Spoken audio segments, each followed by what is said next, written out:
Good afternoon to you and welcome once again. My name is Alex MacPhail.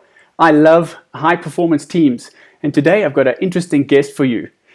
Have you ever wondered what it's like to land a military aircraft, a fast jet, on a moving platform?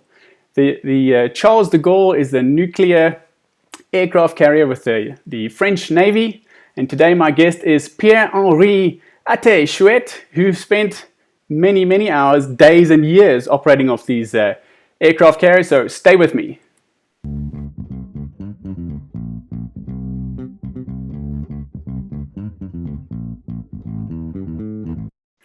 Good afternoon to you and welcome, Ate. Great to have you on the show. How are you doing today in France? So far, so good. Perfect weather, so can't complain. Oh, that's good. Are you guys in full lockdown or have you got a bit of mobility? Are you getting out and about and running, etc.? Yeah, it's sort of a weird full lockdown. It's officially, for French, it's supposed to be full lockdown, which means you're allowed to go outside about 1 hour a day if you don't meet other people. So it's not that bad. It's much better than being on a carrier, actually. Interesting point that you bring up a carrier, because that's quite a confined space, and we've spoken about this before as well. Pilots spend many hours strapped into a small confines of a cockpit, but I don't think it gets any more challenging than, well, certainly for a pilot on an aircraft carrier. So with that note, let's kick off a little bit. So just for the viewers and the listeners, just tell us a little bit about yourself, where it all started. I know you're the son of a pilot as well, so tell us a bit about yourself, Ate. Sure. So I'm 33. I'm French and Canadian, as you might have seen with my Canadian flag in the background. I've spent 13 years in the service in the French military. I got my training in the US. I started flying at 14, general aviation, and then I got into sports like air rally, precision flying. Joined the Navy at 19, got 2 years of training in the US, and then spent 9 years in frontline squadrons for the French Navy. Flew Super Étendard, the aircraft over there, Rafale as well, this one, omni-role aircraft, all type of mission. And I had the chance to display in air shows all over Europe, which was pretty nice. I ended up an instructor and left the service 2 years ago to fly 737 Max for Air Canada, which is an unusual aircraft to fly. I don't fly much. And now what I do is I'm basically a speaker, and I do consulting for the corporate world. I do consulting in video games, in big military contracts, lots of different stuff. So having a lot of fun now as well. Okay, so the 737 Max is an interesting. You went from quite a high-risk operation to, it seems like a currently high-risk airplane, but I'm sure they're getting on top of that. Okay, sounds like a fascinating background. So how was it that you ended up doing your training in the United States? If you're now Canadian, but you're originally French, you did training in the United States? Talk us through that.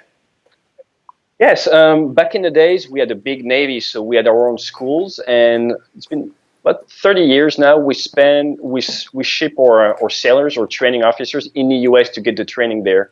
There is only about 9 naval aviators winged, so qualified every year. So we are basically exchange officers, and we get the entire training with the US Navy, it's an awesome school. So I spent 26 months between Florida and Mississippi. Did my first dive bombing missions in the US, first aircraft carrier landing in the US.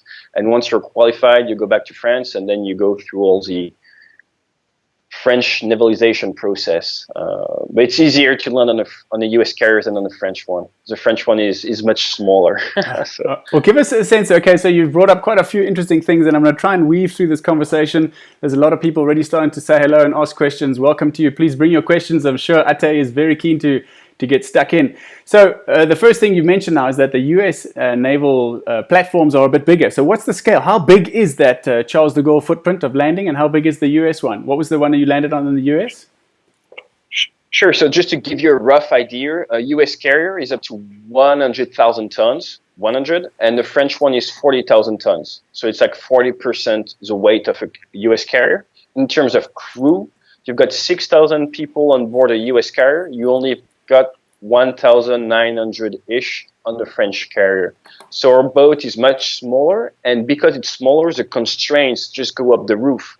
If you look at the US carrier, you can take off and you can land at the same time. You can have like dual operations, aircraft taking off, aircraft landing. French one, you can't. if you're landing, you have to park the aircraft on the front catapults. So we have to be extremely precise. And from just that small issue, there is a lot of constraints. So being a naval aviator requires a very unique DNA compared to the Air Force, where you can basically land when you want. Very different constraints. Oh, so it brings a whole new meaning to the constant fighting and chirping of each other. The fast jet pilots and the multi-role pilots and the two cockpit pilots. Now you got the Navy and the Air Force competing. Okay, it is very precise. I'm sure a lot of people are very fascinated with this. So is the actual landing distance, I know you said the side-by-sides can't carry on, but is the landing distance a similar length on the French one versus the US, or is it also shorter? Yeah, the French one is shorter. The big point, just to put stuff into perspective, you have the edge of the boat at the rear. When you're flying on the glide path, your aircraft passes about 8 feet above the rear of the boat. 8 feet. That's the margin you have in France. If the boat moves 1 degree, the rear of the boat is going to move up in the air or down 9 feet. Oh. So because the boat is smaller, you're basically aiming for something closer to the rear of the boat. So all your margins are different. So the angle is higher, a lot of different stuff. But in terms of length, the French carrier is a bit smaller, but it's not that much of an issue. Really, the issue is this distance you have at the rear, because what you don't want to do is hit the rear of the ship. And it happened in the past, unfortunately, before. Okay, yeah. So it sounds very precise. If you're talking about 8 feet, 9 feet, 10 feet, the movements, that's... details matter in your game. And so just as we discussed now, let me just put a picture up there for the folks to see. So there's a picture of you taking a selfie on board. I presume this is the Charles de Gaulle, and lots of aircraft behind you. There's a helicopter being towed up. There's some towing services just in the foreground here.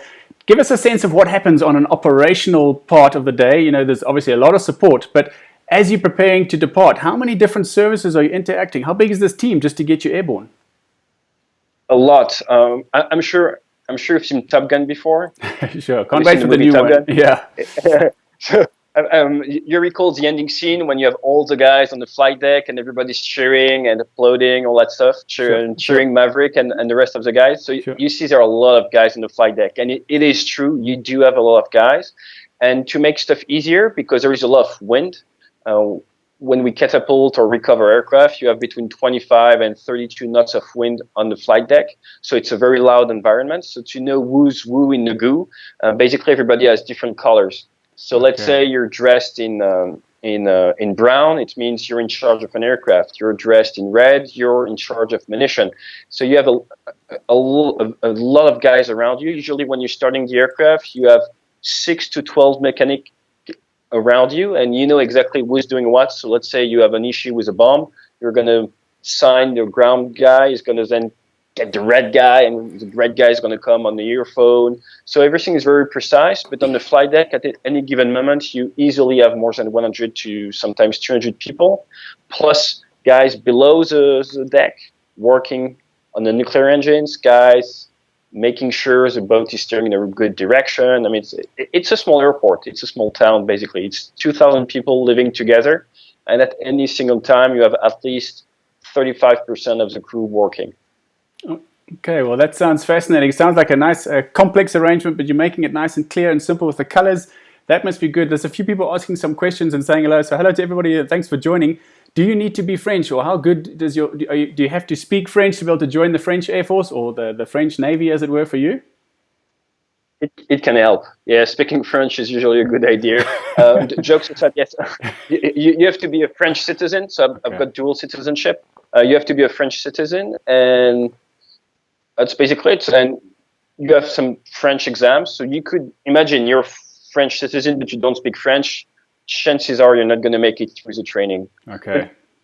That's basically it, or they won't. I mean, it's going to show at some point during the selection process. So, sure. All right. But our guest yesterday was from Canada, and he was quite generous, saying if you are able to get into Canada, there's no age description. You know, you can join the Canadian Armed Forces. So I think that's where the questions are coming from. Another question says, when you land on an aircraft carrier, how do you judge the touchdown zone as your runway is moving forward and pitching up and down in the ocean? You want to talk us through that? Let's put a little picture up here as well. Sure. Okay, no, that's not a good picture for this discussion. Yeah, there we go. That's actually the departure, but there you can see the wheels just leaving the deck right there. On an aircraft carrier on the side, you have what we call the meatball. So you have a Fresnel lens. It's a system. It's like in commercial aviation, a papaye. So it basically gives you an idea of where you're standing compared to the glide path you're supposed to be flying at, which is usually between 3.7 degrees and 4.2 degrees. The more movements you have, the higher the angle, because you want to stay clear of the back of the ship. So let's say if you're in rough seas, your angle of approach is going to be more 4.2 degrees and 3.7. Normal commercial aviation is 3 degrees, so we're coming in steeper. And on the side, where we have like this light reference, and we're flying our glide path in accordance with that reference. And this reference is on a big stabilized platform. So if the deck movements are within the margins, it's going to be stable. If it goes past those margins, happens to me once in 200 landings, then you don't have any help. so Okay. It's scary. Happens to me once. Actually, it was so off the charts that the commanding officer of the boat, once I landed on my third attempt, came to greet me and say, "Oh, I'm so sorry," as a commanding officer of the boat. I'm so sorry, Ate, I got trapped by the weather, blah, blah, blah. So he came in person to apologize because the system was off the charts, basically. But so we're going to be using this, or we're going to use our head-up display. As you know, in our jets, we have this head-up display, all those information in front of us. And Dassault made an outstanding job working on it because we don't have automatic landing. In the US, they do. We do not. So we have to do it manually. And we can tell our computers the speed of the boat, and it's going to help us through like a small stuff in the head-up display, and we just put the thing on the thing, like an ILS basically, and it helps us get closer to the boat. If you look on YouTube, you type in Rafale carrier landing. I'm pretty sure you'll find some videos, but no automatic system. So now you've been quite present on social platforms, particularly on LinkedIn. You put some great videos there of how you're related to your training with the management, and we'll get to that, your organization debrief shortly. But you touched on something that I thought maybe we can just zoom in a bit more. So is there a point where you cannot land back on this deck? I mean, obviously you're far out to sea, thousands and thousands of miles away. That's a different scenario. But is there a point where you call it off and you know this is going to be either an ejection or run to another base? How do you talk us through that? Sure. We have two types of operation. You have operation with diversion airfields. Let's say you're at less than 50 miles from a friendly airport. And friendly is important because if you're off the coast of Yemen, for example, you might not want to divert to Yemen. You never know. So you might be close to the shore, but you don't have any diversion airfield. That's part of the magic of naval aviation. So either you work with a diverting airfield or you work autonomous, what we call blue water. You're in the middle of the ocean. That's usually what the US do. Nobody's here to help you. So how does it work? You anticipate as a skipper of the boat. You have like a lot of specialists on board, and you're going to make sure your aircraft carrier is in an area where the weather is going to be nice. So you're steering your aircraft into good weather and to make stuff easier. But let's say you have a catastrophic failure on the aircraft carrier. You can't recover anymore. You either land have tankers take off, so you can have Rafale with refueling pods, so that would enable other aircraft to stay airborne longer. We don't have all issues anymore. We used to have them with a Super E, not with a Rafale anymore. So you could wait for repairs, or you can try to make diversion happen, even if you don't have closed diversion airfield. Or if really you have no options, then it's the ejection. But usually when you come back from a mission, you have 2 to 3 attempts to land on the boat. If you can't do it, you go on a refueler and you give it a shot. When you're the refueling aircraft, you're here for the safety of the other guys. When you have to land, nobody's up there to help you. So you have 3 attempts and that's it. If you don't make it, you eject.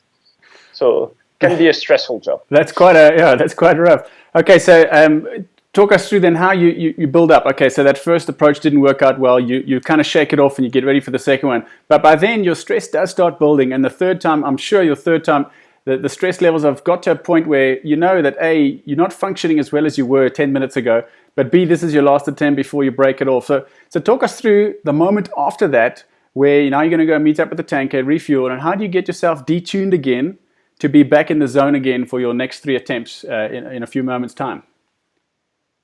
Breathing method helps. So you try to really exhale quite a lot. Moving your finger toes, like when you fly formation, helps a lot. It's all about getting focused. It's all about getting back to your focus zone. And I think everybody's a bit different. So during the training, you get to know yourself better. I was in sports before. I did a triathlon, duathlon, and precision flying world championships as a teenager. So I was into sports. So I knew myself quite a lot in terms of stress management before. So I have my own methods, which is basically a mental preparation and a lot of breathing techniques. So if stress builds up too much, that's where I'm going to get to. But usually it's more about debriefing yourself in the aircraft and asking yourself, why was my attempt unsuccessful?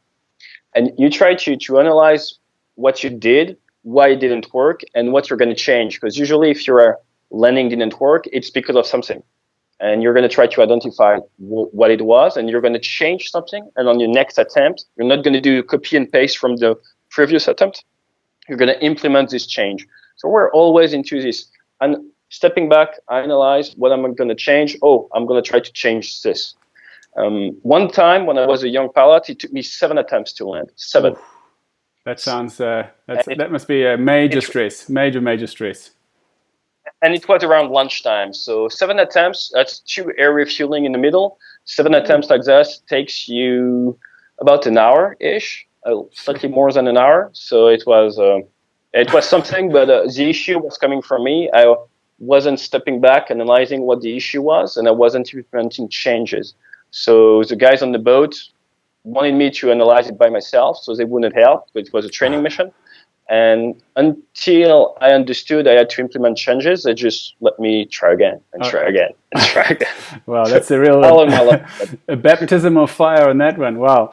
Okay, I tell you, I've got some questions coming through. Let me just address some of them. So Quibus, thanks for joining us. He says the most beautiful aircraft ever built. That's it. I agree with you, Quibus. The Rafale is wonderful. And they say the marine version is even more special. How many hours on the Rafale and how many total hours do you have now, Ate?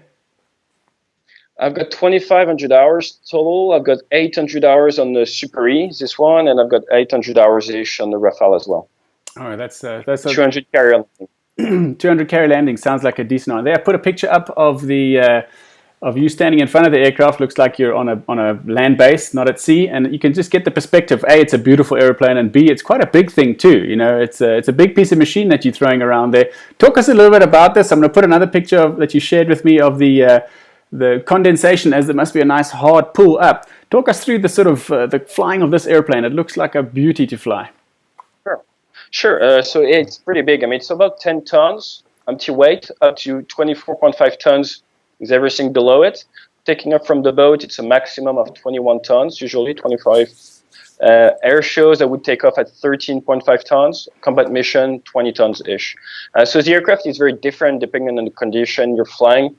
Let's say you're flying slick like this, air show configuration, it's going to be very agile, plus 11 Gs, 270 degree per second of roll rate. It's going to be extremely aggressive.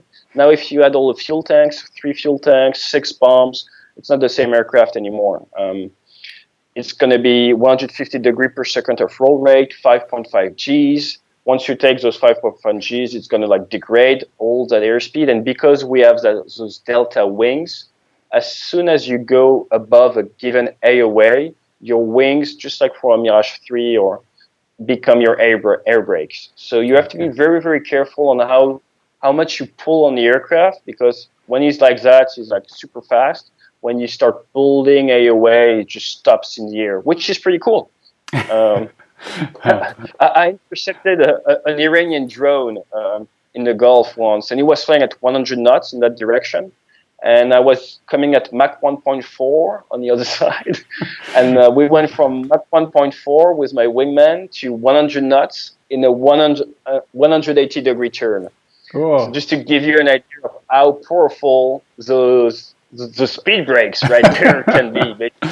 So you go pulling 11 Gs idle, and then you can really stop in the air. And we're allowed to fly at 100 knots with a Rafale. Oh, wow. Quibus, I'm sure you enjoyed that. Quibus is a very experienced fast jet pilot himself. I'm sure you enjoyed that little bit of an explanation.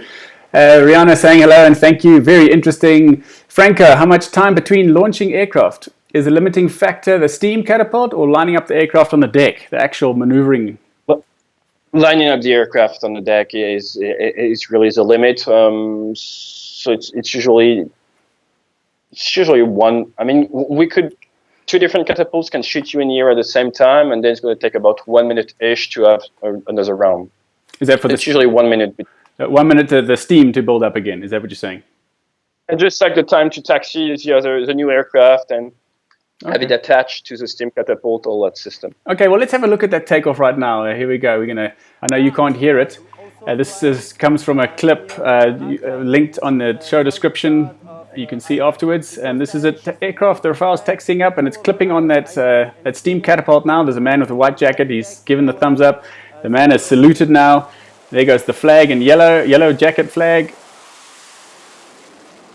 And then you can see the burners light up. Beautiful. Okay, so talk us through that now. So we had the catapult, we had a guy saluting. Talk us through the salute, talk us through the feeling as you start accelerating. There just must be this buzz and this adrenaline rush. It is pretty insane, but just before, have you seen Top Gun 2 trailer? Yes, wonderful. Can't wait. Yeah, so on the Top Gun 2 trailer, you see Maverick, real world guy. I mean, he's a pilot, but he's not a real naval aviator, Tom Cruise. And you see him saluting in the aircraft during that trailer. And you see him, he does like a very quick salute, then he does a thumbs up, and off he goes. So he was really in the backseat of an F-18. And then, I don't know how fast was the salute you just saw, but it's bad communication. It's like, if you salute like you did, you're getting kicked off the military. It's not how you're supposed to do. Because what you want to do is salute very slowly, because it's communication between you as a pilot and the team on the flight deck to say, I am ready to go. So basically, they taxi you around. So you're going to stop. You're going to lower the launch bar. Then they're going to fix you. They're going to tell you go off the brake. You're getting off the brake. Your heart rate is getting up to like 150, 160. And then at some point, they're going to raise the launcher. The guy in yellow is going to raise the green flag, and he's going to tell you to go full power. So you're going to go full power. It's pull-up time. Your engine is building up. You're checking your engine instruments. You're happy with it. I'm ready to go. And you make a long-lasting salute to make sure everybody on the flight deck sees it. Because those guys have been out there at 30 knots wind for like sometimes 4 hours, so they might blink. And if you do a Top Gun style salute like this, the guy might blink and miss it, which is bad communication, bad performance. So you want to basically take ownership of your communication, and even though with the stress, you only want to get rid of that salute and get ready to go, you want to go slowly, salute, and then off you go. You don't know when it's coming. Some guys presses a button on the boat, and off you go. You're getting catch shot. In France, you go from 0 to 150 knots in 75 meters. So it's more brutal than in the US. The catapult is bigger in the US. So it's pretty brutal. When you're light, it's fun. When you're heavy for a combat mission, it hurts your neck, to be honest.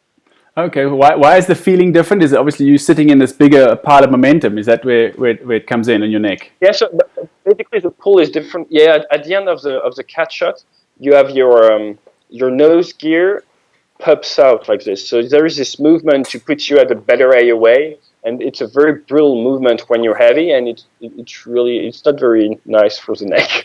But taking off with a T-45 when you're getting catapult shot with a trainer like a T-45 that is very light, you really feel the pull on the first third of the catapult, and after that you're up to speed and up you go. The heavier you are, the longer the pull, basically. The longer you feel that crazy acceleration force. I see. It's a good wake up in the morning. It's sure. Okay, I've put that picture up. There's the aircraft, the nose is just coming loose and the main wheels are still on. You're obviously free of the catapult by then, and you can just see the hoops of the afterburner. In that clip I showed earlier, it looks like the burners come in once you've released off the deck. Is that correct? Is that? You usually take off without the burner. You don't need the burners, and it gives you extra power in case you need it. But you want to make sure your burners work every single time. So once you're clear of the boat, you put the burners on, so that if it doesn't work, the boat, somebody's watching, can tell you, hey, watch out, your burner aren't working. But if you use a burner on takeoff, it's going to create more danger on the flight deck, and people are going to have to steer away from your jet wash.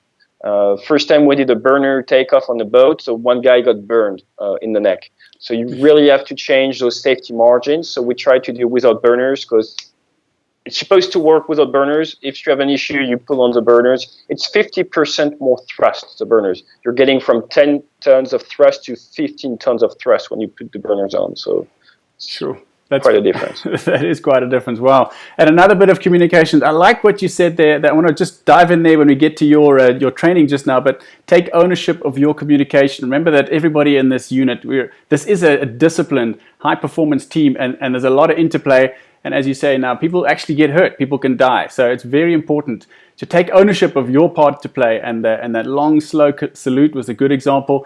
And again, just the subtle communication. Does the burner light? Someone's going to speak to you if it doesn't light. And that's great that someone's got your back. They're watching you throughout this whole operation. That's great. Let's just show this other video clip of the landing now. It's just also another, it's from the same clip, and the references in the description. It's got his carrier, the hook coming down. Nice view of the Rafale touching down and snags the rope. You can't tell which, there's obviously a few. So let's talk through that hook that extends there. Obviously, you select that out. I've seen it in some of your airshow displays. You put it out for the display, people to see. But are there a number of these hooks that you, or the ropes that you hook onto? Talk us through the landing procedure. One of the questions came through is, what is the final approach power setting? And talk us through the landing on the carrier. It depends. So in naval aviation, what you want to do is fly an AOA, an angle of attack.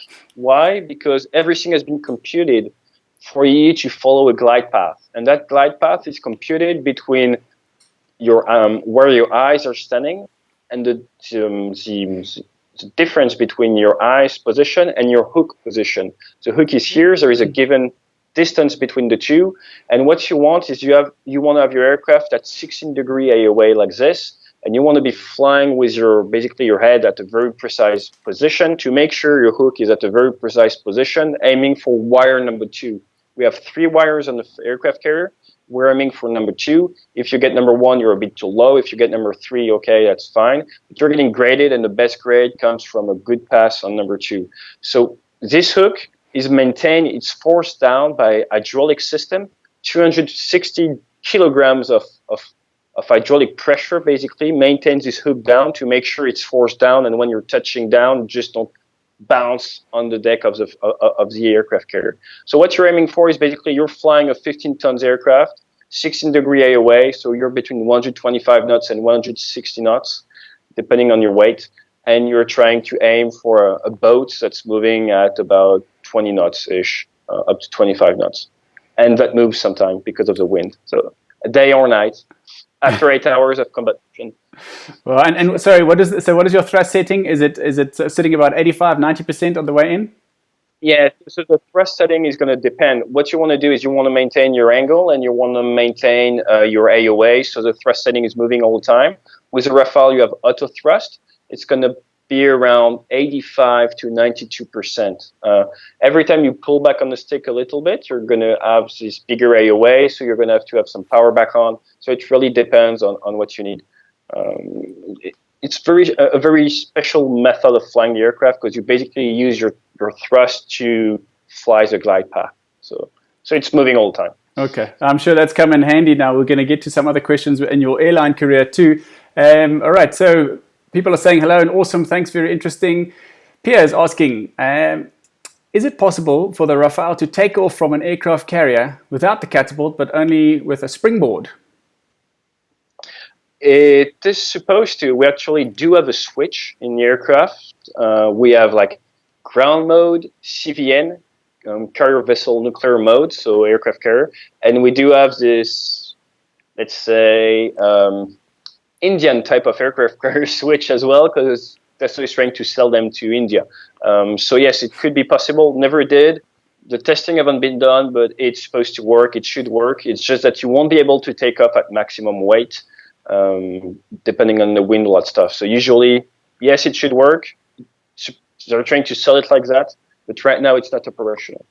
Okay, that's cool. So let's get through a few more questions here, and then I want to start bringing it towards some other interesting parts about your life. Dr. Anton, thanks for joining, says, I can't imagine that level of stress. We're talking about those 7 approaches. I agree. Marie says, bonjour, monsieur Ate. And Quibus has been Quibus was enjoying that conversation about FastJet for sure. Willem, wow, Mach 1.4, that's awesome. You have a coolness factor of 10,000, Ate. So there we go. Ate, are you enjoying the airline operations? And let's just put one or two other things and we can take them as you come. How many support staff are required for setting up the aircraft for departure? Is it similar for landing? And we'll come to the next one after that. So are you enjoying airline, and what's the support staff takeoff versus landing? Sure. Support staff, you can actually use the aircraft on your own just for one flight or two. When we would deploy for air shows, happened to me to land and take off again on my own. I can fuel the aircraft, but it takes me hours. I'm not proficient at doing it. If there is any issue, I can't handle the issue. So in theory, you can do it yourself. You go through checklists and guides. Usually when we went to air shows, we would have a team of 3 to 4 guys. Ideal word, you want a team of 10 guys for 2 jets. But again, you can do it yourself. In terms of landing, you can come back and you just close the aircraft, take off the key. I'm kidding, there is no key. but you can do it yourself. You can handle it yourself. No worries. Usually when you come back, you have a crew of 2 to 3 guys helping you out. As for the airline operations, it's not the same. Different age.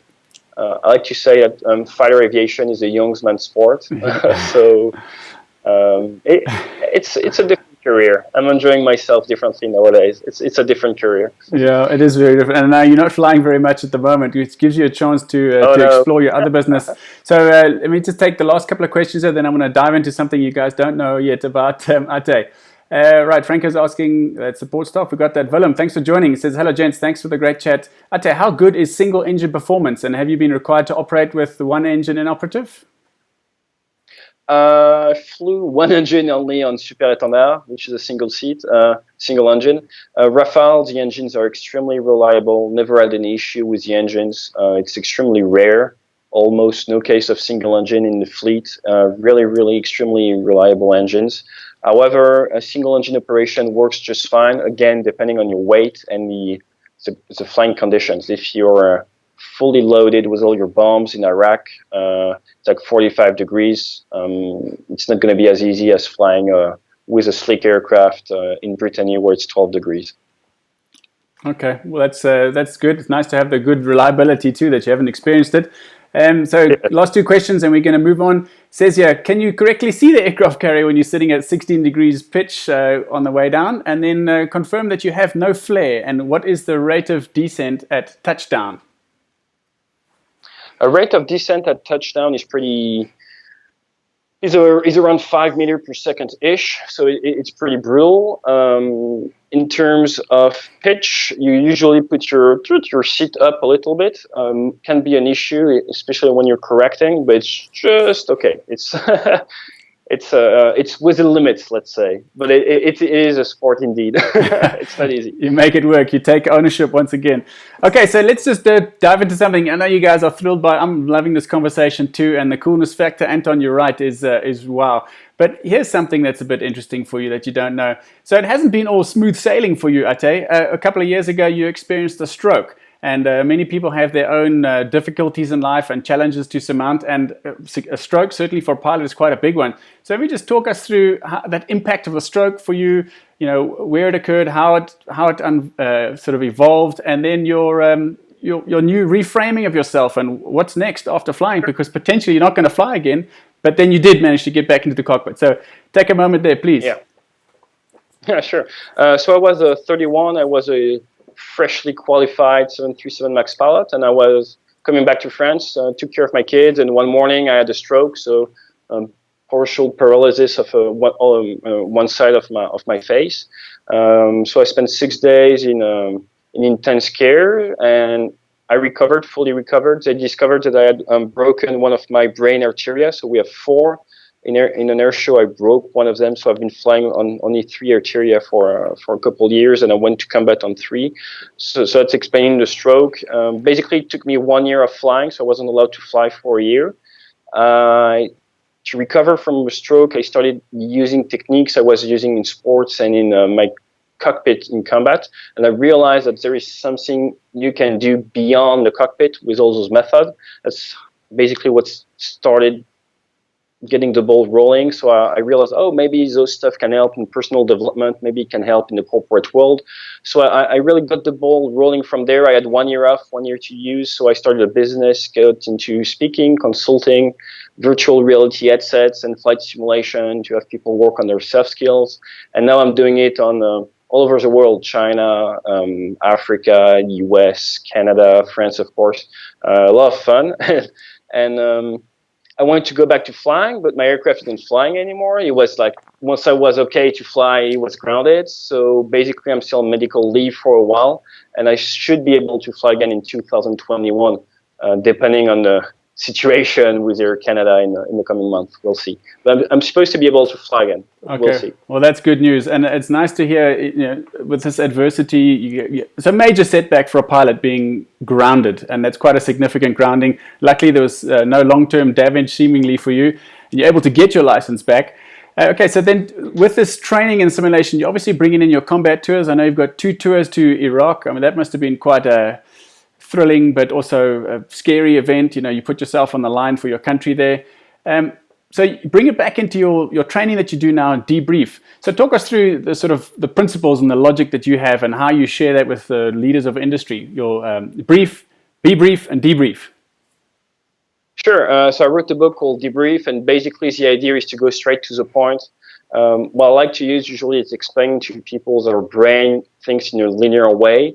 We're now in an exponential world because of the growing of the tech, and as fighter pilots flying supersonic aircraft, we're used to working in those exponential environments. And what we realize is you have to keep things as simple as possible, and you have to communicate efficiently. So basically, if you brief your staff, if you remain brief, concise, you brief, and then after every single mission or every single action, you debrief, you get in a continuous circle of improvement, and it enables you to follow basically the rate of change. So you can go from a Super E to Rafale, you can build from there, and you're in a beginner mindset and continuous improvement. So it's really this brief, be brief, debrief. If there's just one thing to share today, it's basically the key to get over anything: a stroke, personal issues, poor functioning team. It just works everywhere, and it works in naval aviation, of course. That's great. I'm glad you're able to just distill the great points out of there, and the principle of incremental gains, and just trying to improve just little bits every day to be a better product. And the essential message that I like to talk about is that you're not competing against people out there. It's you against the version of you yesterday. Are you better today than you were yesterday? And I think we've just lost your picture there for a second. Okay, there you're coming back. Sorry, got an electrical issue. I might cut in the middle. I had the A350 issue. My glass fell on my electricity stuff, and so I had some charging issues on the phone. So I hope it's going to last. A350. Well, got some water leak in the aircraft. Oh dear. Which is bad. Rihanna saying, wishing you good health and for your flying career. Merci. I tell you, we could talk all afternoon. It's been wonderful chatting with you. I know you've got a lot of other commitments lined up too. You're keeping yourself very busy. I hope that we get our chance to meet. We missed each other in Toulouse last year, and I hope we do get that chance to get together. So all the best to you. Thank you so much for joining. It was a wonderful chat, and look forward to, if anyone wants to follow, he's got some great messages on LinkedIn, on all the social platforms. His website is debrief.org, and I'll put all the links in the description below. But thank you for your time, Ate. I really appreciate it. Thank you very much. Thanks. Have a great one. Well, thanks, everybody. I appreciate you signing in today. I hope you enjoyed the conversation as much as I did. And if you could please share the message, subscribe over here. That'll be great. Give us a thumbs up. Share the message with all your friends. And will you remember to stay safe until we see you again tomorrow. All the best to you.